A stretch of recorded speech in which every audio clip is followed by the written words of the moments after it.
अमावस्या की वो काली रात थी जब हवा भी जैसे थम सी गई थी।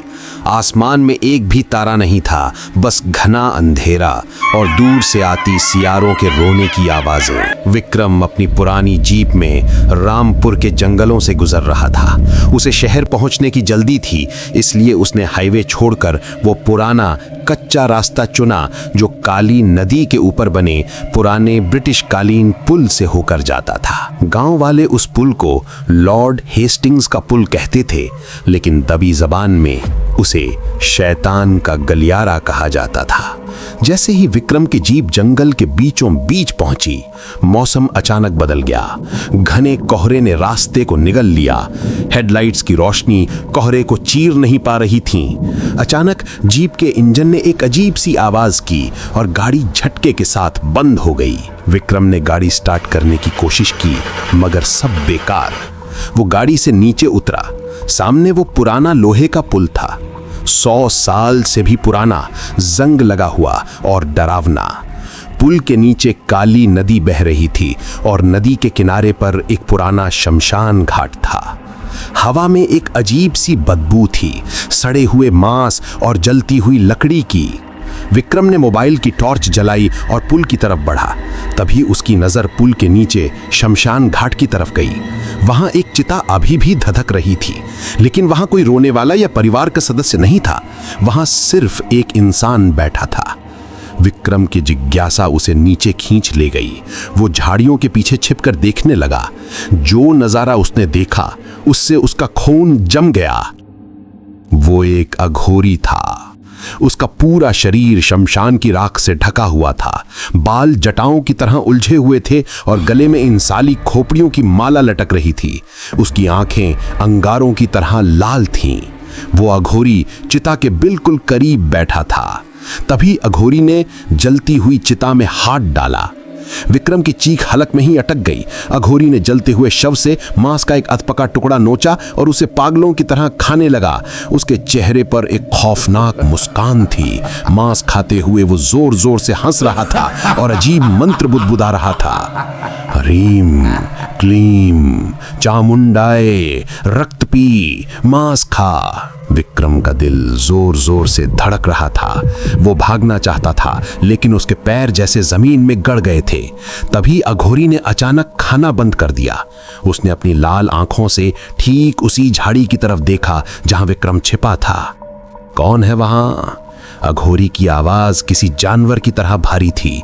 जिंदा इंसान मुर्दों के शहर में? विक्रम की सांसें फूल गईं। वो पीछे हटा, लेकिन तभी एक ठंडी बर्फीली हवा का झोंका आया और पुल के ऊपर से भारी बूटों की आवाजें आने लगीं। ठक ठक ठक। ये आवाज किसी साधारण इंसान के चलने की नहीं थी। ये फौजियों वाले भारी जूतों की आवाज थी। अघोरी ने मांस का टुकड़ा फेंक दिया और ऊपर पुल की तरफ देखा। उसका चेहरा अब और भी भयानक हो गया। उसने विक्रम की तरफ देखकर चिल्लाया, भाग जा मुसाफिर, वो आ गया है, गोरा साहब जाग गया है। विक्रम समझ नहीं पाया, कौन? तभी पुल के ऊपर कोहरा हटा और एक लंबी परछाई दिखाई दी। वो एक अंग्रेज अफसर था। सिर पर ब्रिटिश जमाने की हैट, बदन पर फटा हुआ पुराना कोट और हाथ में एक हंटर। लेकिन जब उसने चेहरा घुमाया तो विक्रम की रूह कांप गई। उसका चेहरा आधा गला हुआ था। एक आंख की जगह सिर्फ काला गड्ढा था जिसमें कीड़े रेंग रहे थे। जबड़े की हड्डी बाहर लटक रही थी। ये उसी क्रूर ब्रिटिश कर्नल की आत्मा थी जिसने 1920 में इसी पुल के निर्माण के दौरान सैकड़ों मजदूरों को मरवाकर इसी नदी में फेंकवा दिया था। अंग्रेज भूत यानी कर्नल ने पुल की रेलिंग पर हाथ मारा। लोहे के टकराने की भीषण आवाज गूंजी। उसने विक्रम की तरफ उंगली उठाई और एक कर्कश गूंजती हुई आवाज में बोला, यू बिलोंग टू मी, यानी तुम मेरे हो। विक्रम अपनी जान बचाकर अपनी जीप की तरफ भागा, लेकिन अंग्रेज भूत ने हवा में ही छलांग लगाई और सीधे विक्रम के सामने आ खड़ा हुआ। सड़ी हुई लाश की बदबू ने विक्रम का दम घोट दिया। अंग्रेज ने अपना हंटर हवा में लहराया। तभी नीचे से अघोरी की दहाड़ सुनाई दी। अघोरी ने अपने चिमटे को जमीन पर मारा और शमशान की जलती हुई लकड़ी उठाकर पुल की तरफ दौड़ा। जय महाकाल! अघोरी ने उस अंग्रेज आत्मा के सामने आकर मुट्ठी भर राख हवा में फेंकी। जैसे ही भस्म उस अंग्रेज आत्मा को लगी, वो दर्द से चीखने लगा। उसकी चीख ऐसी थी जैसे हजारों सुइयां कानों में चुभ रही हों। जा भाग यहां से, अघोरी ने विक्रम को धक्का दिया। पुल के उस पार जा, पीछे मुड़कर मत देखना।